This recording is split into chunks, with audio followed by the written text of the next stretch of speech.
안녕하세요. 존버장인 버핏 테스트입니다. 최근 미국장 및 한국장의 하락으로 인해서 다들 마음고생이 심하셨을 거라고 생각합니다. 저 또한 많은 수익권이었는데도 폭락을 하면서 조금밖에 오르지 못해 마음이 아프네요. 이번 영상에서는 최근 세계 증시들이 하락한 이유들을 종합적으로 한번 알아보겠습니다. 그럼 시작하겠습니다. 본 영상에는 저의 뇌피셜이 첨부되어 있으니 참고만 하시길 바랍니다. 또한 영상 시청에 앞서 구독과 좋아요 해주시면 영상 제작에 큰 힘이 됩니다. 1월 말부터 시작해서 한국뿐만 아니라 미국장마저 지속적으로 떨어졌습니다. 다행히도 2월 1일 코스피는 소폭 상승을 하면서 약간의 회복세를 보여주는데요. 그렇더라도 떨어지는 이유를 종합적으로 한번 파악해보고 어떤 투자 전략을 세워야 할지 같이 한번 알아보도록 하겠습니다. 최근 가장 이슈인 게임스탑 관련 공매도 전쟁에 대해서는 자세히는 모르더라도 간략하게 많이 들어보셨을 것 같습니다. 게임스탑 관련한 하락 이유뿐만 아니라 다른 이유들도 어떠한 리스크가 있는지 알아보겠습니다. 증시 하락 관련 목차입니다. 첫 번째,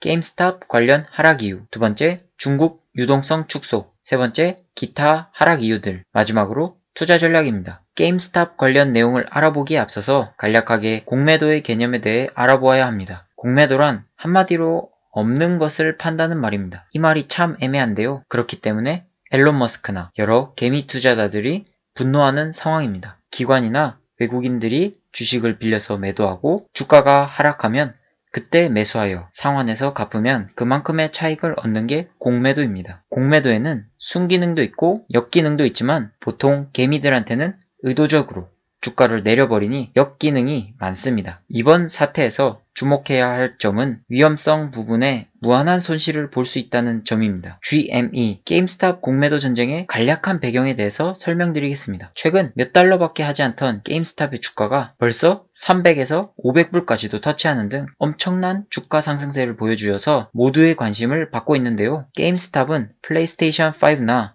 엑스박스 등을 판매하는 미국 게임 오프라인 소매점입니다. 공매도 전쟁의 시초는 반려동물 용품 설립자 라이언 코헨이 게임스탑에 투자를 하고 게임스탑을 오프라인에서 온라인으로 전환하겠다고 이사회를 열면서 주가가 급등을 하였습니다. 주가가 급등을 하니 공매도를 치려고 했던 멜빈 캐피털이나 시트론 리서치가 맹비난을 하면서 게임스탑의 미래를 폄하했습니다. 그런데 공매도 비율을 확인해봤더니 140%가 넘어서면서 무조건 공매도를 위한 비판인 것으로 개미들에게 포지션이 노출됐습니다. 그 와중에 레딧 주식 게시판에 월스트리트 배츠라는 사람이 이걸 알리기 시작했고 매번 계좌 인증까지 하면서 추종자들이 생겨났습니다. 그러다가 분노에 찬 300만 미국 개미들이 반란을 일으킵니다. 여기서 레딧은 한국의 일반 DC 갤러리 같은 커뮤니티입니다. 분노에 찬 개미들은 게임스탑의 현물 및 콜옵션까지 대규모로 매수를 하면서 숏 스퀴즈를 유발합니다. 숏 스퀴즈란 공매도를 친다고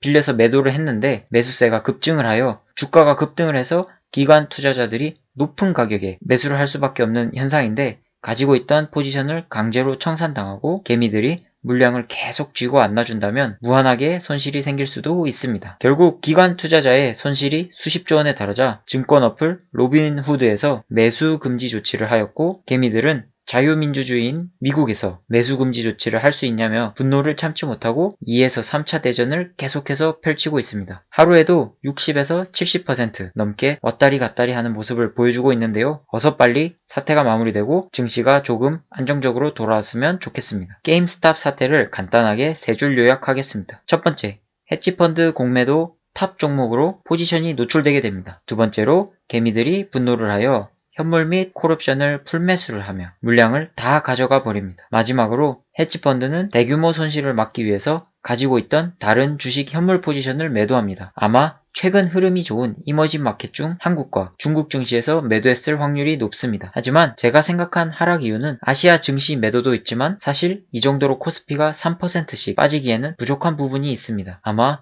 공매도 전쟁이 예상이 불가하여 리스크가 종료되면 들어가려는 심리가 반영되어 있지 않나 싶습니다. 공매도 전쟁의 전망을 조심스럽게 예측해보자면 현재 콜옵션 800불짜리가 나왔습니다. 이것만 보더라도 쉽게 끝나지 않을 것 같습니다. 더욱 무서운 점은 개미들이 자신감이 하늘을 찌르고 다른 공매도 종목들도 조지려고 준비 중입니다. 이 계급 간의 전쟁은 누구 하나가 죽어나가든지 정부에서 제한을 걸면서 끝이 날 것 같습니다. 더 전문적으로 예측한 자료들도 많은데 모두 예측이라서 이 정도 선에서 넘어가도록 하겠습니다. 두 번째 증시 하락 이유입니다. 중국이 최근 유동성을 축소하겠다는 기사가 나왔습니다. 코로나 사태의 주범으로서 중국이 경제 회복을 위하여 돈을 엄청나게 풀었는데 최근 부채에 대한 부담이 생겼는지 많은 돈들을 회수해 가고 있습니다. 뉴스를 간단하게 체크해보면 역환매 조건부 채권, 역-RP를 상당히 많이 회수했다고 하는데요. 총 63조 원 정도 된다고 합니다. 여기서 역-RP란 중앙은행이 채권을 파는 것이 아니라 사들이면서 지방은행이나 시중에 자금을 공급하는 것입니다. 역-RP의 특징은 1에서 15일만 보유 후 다시 팔고 다시 재매입하면서 지속적으로 시중에 돈이 돌게끔 하는 것인데 이번 중국에서 채권을 사지 않고 그대로 회수하며 시중에 63조 원의 유동성이 그대로 흡수됐습니다. 이런 것 때문에 중국 상해 증시 또한 조정을 받고 있습니다. 기타 하락 첫 번째 이유입니다. 지난 FOMC에서 미국이 금리 동결하고 추가 부양책은 없다는 식으로 얘기를 했는데요. 중요한 점은 레포를 중단하겠다고 했습니다. 레포란 간략하게 말해서 미국 국채를 주면 단기로 달러를 대출해주는 것을 말합니다. 이 레포라는 것을 중단되면 이머징 마켓에서는 보통 미국 국채로 달러를 보유하면서 외환 보유고를 채웁니다. 그런데 레포 공급이 중단되면 2차 팬데믹 등을 대비해서 달러 비중을 늘려야 하는데 공급이 막히기 때문에 달러 수요가 증가하면서 강달러로 전환이 됩니다. 강달러로 간다면 이머징 마켓은 부채,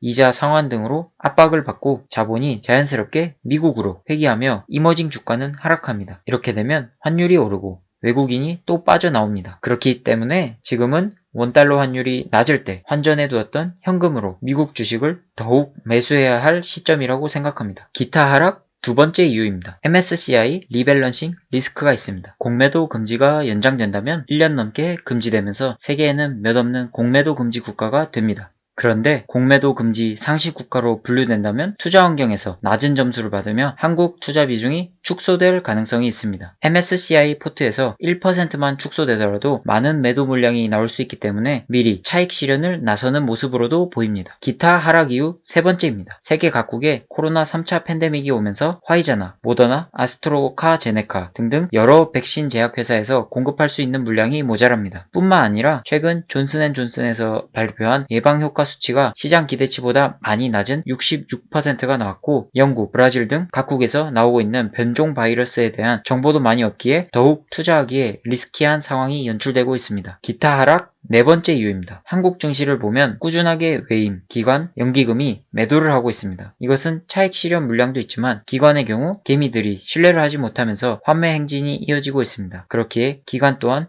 현금 마련을 위해서 매도를 지속적으로 진행 중이고 외인들의 경우 환율이 급등하며 일부 물량을 지속적으로 차익 실현하는 것으로 보입니다. 연기금의 경우 한국 증시 비중을 축소하겠다고 선포했고 실제로 계속 매도 중입니다. 한국을 지켜야 할 연기금이 계속 해외로 도망치고 있는 모습이 한국 증시에 신뢰할 수 없는 모습을 보여줍니다. 그래도 정말 다행으로 2월 1일자 한국 코스피 코스닥은 외국인이 들어와주고 기관이 또 사주면서 조금의 회복세를 보여주었습니다. 하락장에서의 한국 및 미국 주식 투자 전략입니다. 카드에도 띄워드릴 텐데요. 첫 번째, ARKX 상장이 3월 29일로 현금을 최대한 확보해 두려고 합니다. 두 번째, 공포 단계로 진입했기 때문에 기계적으로 분할 매수 진행합니다. 세 번째, 이머징 마켓의 유동성이 중국에서도 회수하고 미국에서도 알아서 해라고 레포 공급을 막았습니다. 한국장은 믿음이 있고 전망이 좋은 주식들만 분할 매수하고 1차적으로 코스피 2800까지는 열어두려고 합니다. 마지막으로 강달러 상황으로서 미국 개별 종목을 달러 현금으로 매수하려고 합니다. 환율은 조금씩 진정되면 계속 분할 환전하려고 합니다. 오늘은 증시 하락에 대한 다양한 이유들을 알아보았습니다. 사실 증시 하락의 이유는 떨어지고 나서 다 가져다 붙이기 때문에 참고만 하시면 될 것 같습니다. 좋은 주식을 싼 가격으로 떨어질 때 사는 게